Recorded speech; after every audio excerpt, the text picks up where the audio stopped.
Hey guys, Bryan here from Liquid Concepts. So today we're going to talk a little bit about defect removal. And so what I mean by that is that inevitably with any paint job, there's always going to be a little bitty specks, a little spot here, maybe a sag or a run or something in your clear that you've got to remove so that way it looks the best. And so of course, we try to do our best with our paint booth and cleanliness and all these things, but inevitably those things happen. You walk into any body shop and they'll tell you the exact same thing. And so a lot of the times what we do before it goes out the door is we have to do a little speck or a defect removal. And so I say a lot of times, not a lot, but inevitably there's always going to be something if you want a flawless finish. And so what we've got here is we've got a spoiler that we've got off of a Corvette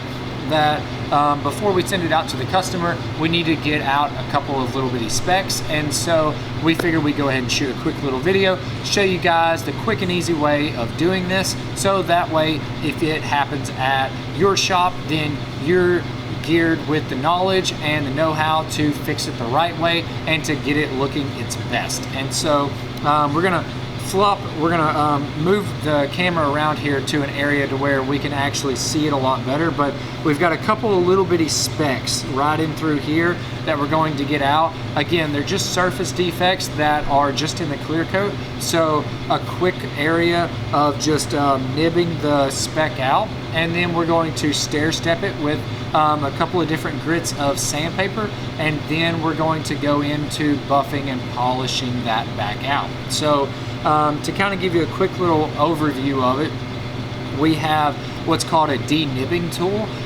It's a really great tool, especially for stuff like this. If you do paint heavy and you tend to get a little bit of runs or sags or stuff like that, it's definitely a great tool to have. We've added it to our lineup and to our equipment, and it's been great to have for just getting any little nicks or not nicks, but any little specks or dust or anything like that out of the clear coat. It works really good. So definitely we'll have the link in the description below on what that is, as well as once we have the nib completely smoothed out with the denibbing tool, then we're going to take it and start refining it with different grits of sandpaper. And so those different grits are going to normally be starting at about 2,000 grit, and then we're going to go up to about 3,000 grit. And then once we have it at 3,000 grit, then we can take and start actually buffing it. And so we do have a very small, compact electric buffer that, or battery operated buffer, I'm sorry, that we use, and it works really good. We only have like a 1-inch buffing head on it, so it works really good, and it's great because we're only going to be buffing little areas that are like this size, so it works really good for that. So once we have that, we'll buff it out. We'll use our rubbing compound, we'll use our polishing compound, and then of course after that, do a final wipe, make sure everything looks good. As long as it does, it's ready to go out the door and the customer's ready to enjoy it. What we've got is we've got this little defect that's right here. So we're gonna take this, and we've got our denibbing tool. It is cut on all these edges all the way around, and so it makes it really nice to just cut that top surface. And so we're just gonna take this and start moving this across, and you can see that we're starting to cut the top surface of this, so then that way now it's starting to pretty much knock off that high point of that little bitty dust nib and make it to where now it's going to be completely smooth and back level with the rest of the part itself. And so I'm not putting a lot of pressure on this. I'm mainly just moving it back and forth and letting the tool do a lot of the work.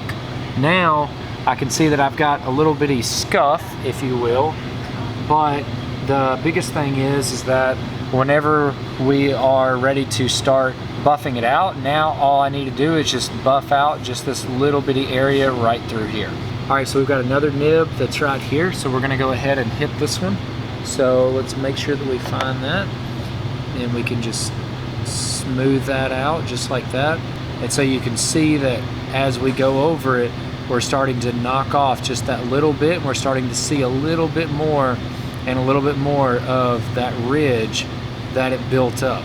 We want to be able to not fill that at all before we move on to the next step. And of course that feels really good. So now that we've got that one right there, we've got that one right there, now we can go ahead and start doing our actual sanding and then of course buffing.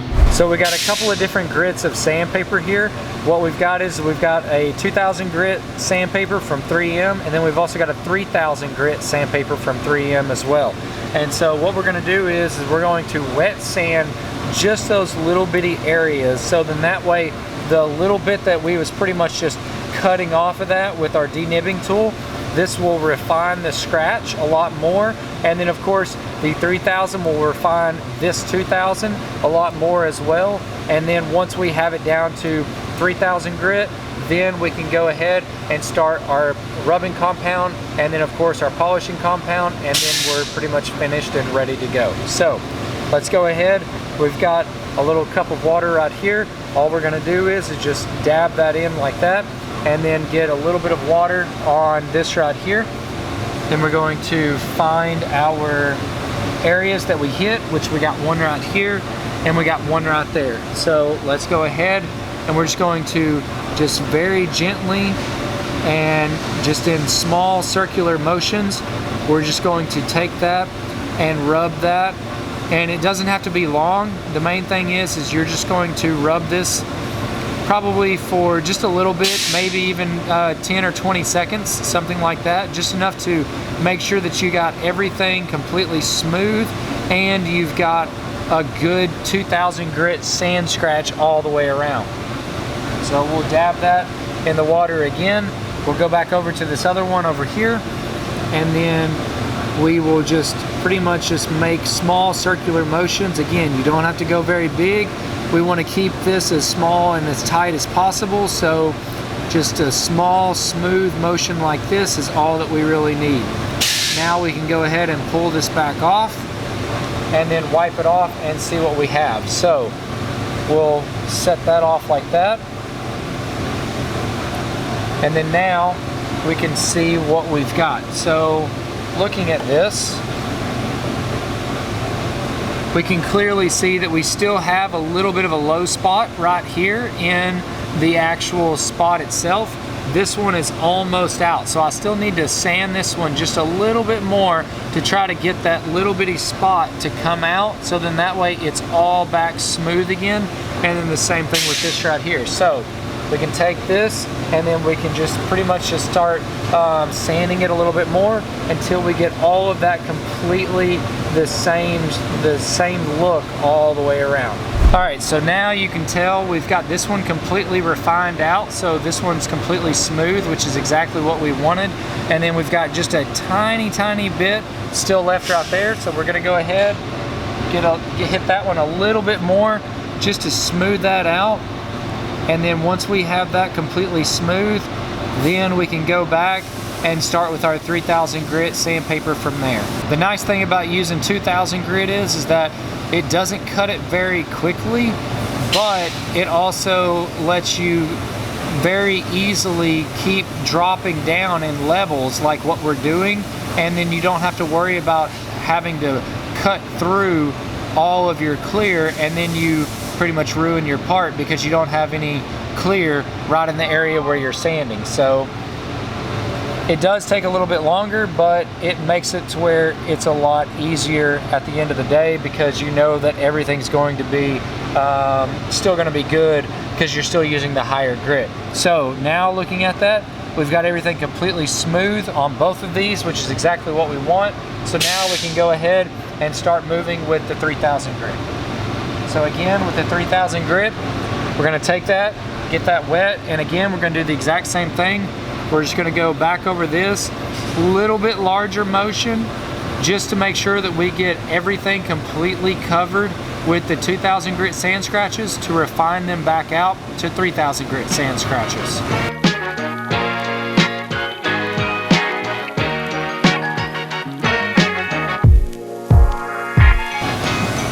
All right, perfect. So now we'll wipe this off. All right, so now we've got a very nice smooth finish, and of course no nibs. And then now we can go ahead and start our buffing process. So we've got a couple of different compounds that we use. Again, everybody's got their own preference, but the main thing is that you want to start with a rubbing compound. The rubbing compound will get out a lot of the deeper scratches.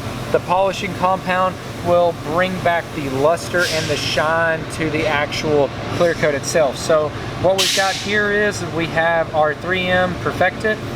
It's a 3-step process, and so with this right here, we're going to use the rubbing compound first, which is going to be the number 1, and then we also have the machine polish, which is going to be the number 2, and then of course they do make a number 3 if needed, and that normally works on all black. So then that way, if you do have a all black car or something like that, it's a very ultra fine polish, so that way it helps get out any of those little micro scratches or anything like that. In this case, normally the rubbing compound and the polishing compound will be more than enough to take out any of these scratches like what we've got right here. So what we're going to do is we're just going to do just literally a dab each on those right there, and we're going to go at about a medium speed, a low to medium speed, and then we're going to do a nice just even pressure on one side like that, and then we're just going to keep going in that circular motion. So we'll take this, we'll rub that around like that.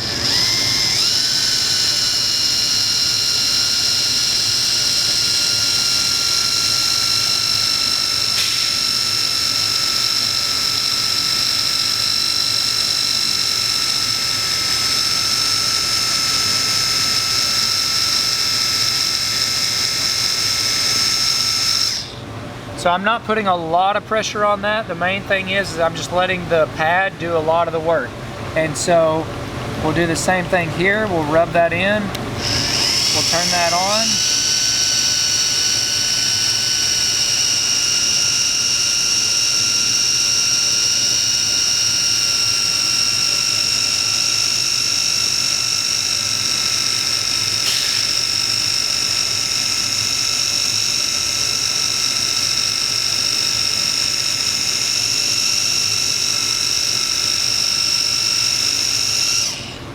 Now, one thing to remember is that this right here is actually set up on a rotary, so it's going to spin no matter what, just like that, and it's always spinning. They do make another version where you can get a dual action, a random orbital, and so this pad actually may not actually spin 100%. It may just sit there and oscillate back and forth. And so normally whenever you're doing any type of buffing like this, a rotary type, which always is spinning, is normally going to be the better option. If you wanted to go with a DA or some type of pad like that where it oscillates, that's perfectly fine, but it may take a little bit longer to refine everything back out. So now that we've got everything all ready to go, now we can take this to wipe off all of the excess areas that had any areas that got slung around with any of the excess material or anything like that. And so now that we've got that, now whenever we look down there, we've got a pretty glossy area, but we still have a few little micro scratches and a few little areas that we still need to refine. And so that's going to be where the machine polish comes in and the rubbing compound is pretty much done. And so now what we can do is we can take this machine polish and we'll put it right back on these areas that we hit, and then we can come back in again with a little bit more speed, and then we're just going to just go a little bit further out with the polish, so that way whenever we're polishing everything out, everything all comes back nice and glossy all the way around that area.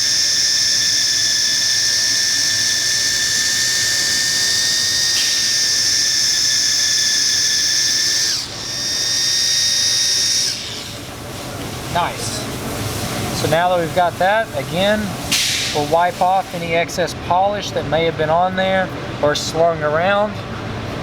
We'll smooth that out really good.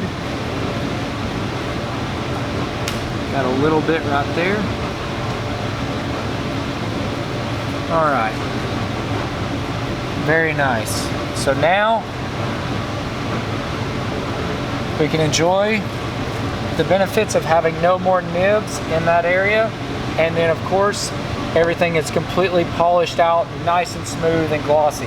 Now again, if it needs to, we may need to go ahead and go through and hit this with another hit of polish again, or even if we feel like it, we can go through and hit it with that third compound if we feel like we need to get any micro scratches or anything like that out of it. I think this thing came out looking pretty good. There might be a few little specks that I might still need to hit with a little bit of polish right there, but the areas that we were trying to fix, which was right here and right there, they are completely gone. They look identical to the way that the rest of the spoiler looks, which is exactly what we want.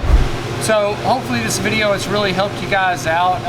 Like I said, inevitably sometimes there are going to be some specs like that you're just going to have, and knowing how to take care of those problems like that, you can definitely save yourself a lot of time and a lot of headache, and you make the part look 100% at its best, which is exactly what we all want at the end of the day. So if you have any questions or comments, definitely leave them below. We'd love to hear from you on anything hydrographics related, as well as if you have any other tips or tricks on doing any types of defect removal or anything like that. We'd definitely love to hear from you on that, so then that way we can have other opinions on what all you guys use as well. Also, if you haven't already, definitely hit the subscribe button. We'd love to have you subscribe to our weekly tips and tricks on anything hydrographics related. As well as, if you like the video, definitely give us a big thumbs up on that. We'd always love to have that as well. I'm Bryan from Liquid Concepts, and this is how we customize your world. We'll see you guys next time.